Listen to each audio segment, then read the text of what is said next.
Hi guys, welcome back to Love Cooking with Tufa. If you haven't already, please like, subscribe, do all of the right things.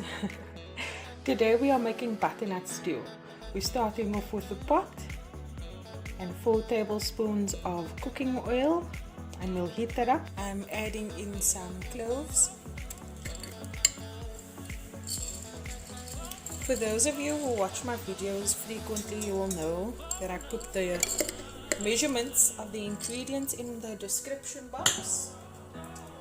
And I'm also adding in allspice balls. There we go.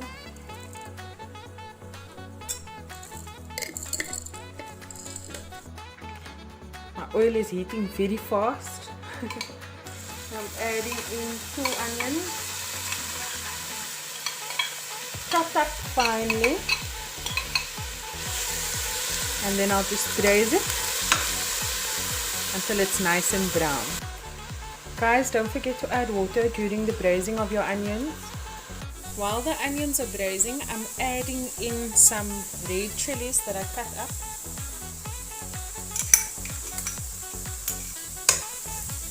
And I'll braise that with the onions.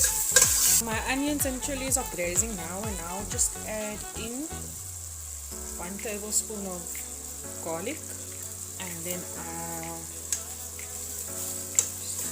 mix it together,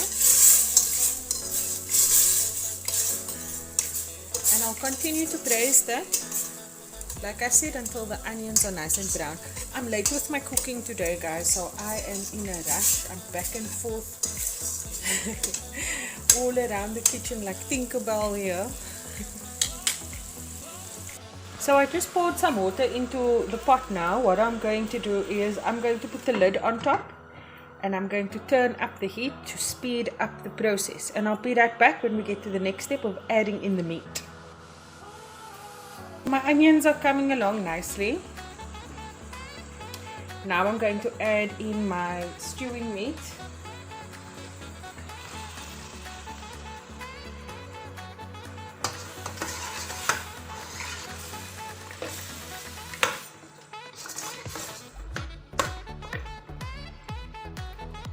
I'll also add in some water.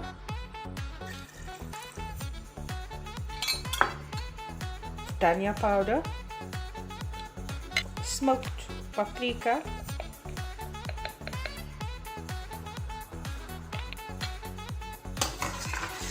mix it in,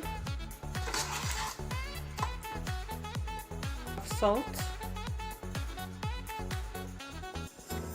half a teaspoon of brown sugar or white sugar, whatever sugar you have at home, and then a half a teaspoon of jeera powder and a half a teaspoon of ground black pepper. I'm going to be adding in some water. I'm going to close the pot and turn up the heat and braise the meat until it's ready. So guys, the reason why I throw my spices with my meat is because I want my meat to have flavor. So guys, I'm back. I've been braising my meat for a while now. That sounded long when I said a while. It wasn't that long, guys. I've just been braising the meat and adding water in between the cooking. And now my meat is almost ready. I showed you how to test your meat. If it goes right through, then you know it's ready. We are now at the point of when we're adding in our potatoes and our butternut.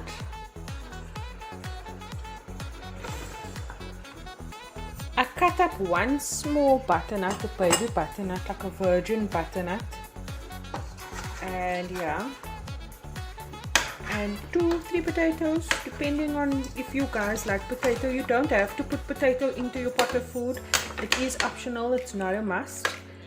So now that I have my butternut and my potato in the pot, I'm going to add in cinnamon sticks. Because you were probably wondering, when am I adding in my cinnamon sticks?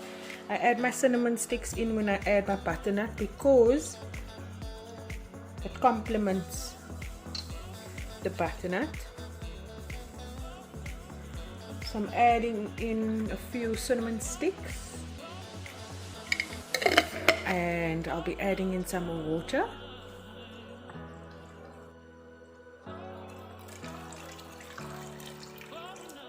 I'm going to close the pot again,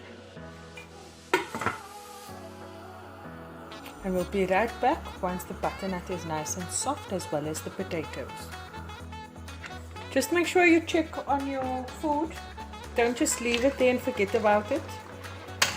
Just be sure that you stir the meat and the butternut so everything can get flavor. Guys, when I opened this pot, the smell hit me so hard. I am in love. I'm so in love. Really, I'm crazy about food. Really, guys, I am so nuts about food. This food smells divine.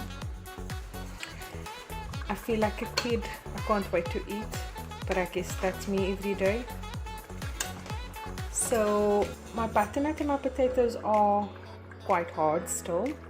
I'm going to close it up again. If you need to add more water, do that, but I don't think I need to do it at this stage. Maybe a little bit later, but I'll close it now and I'll continue to cook my food until my butternut is nice and soft.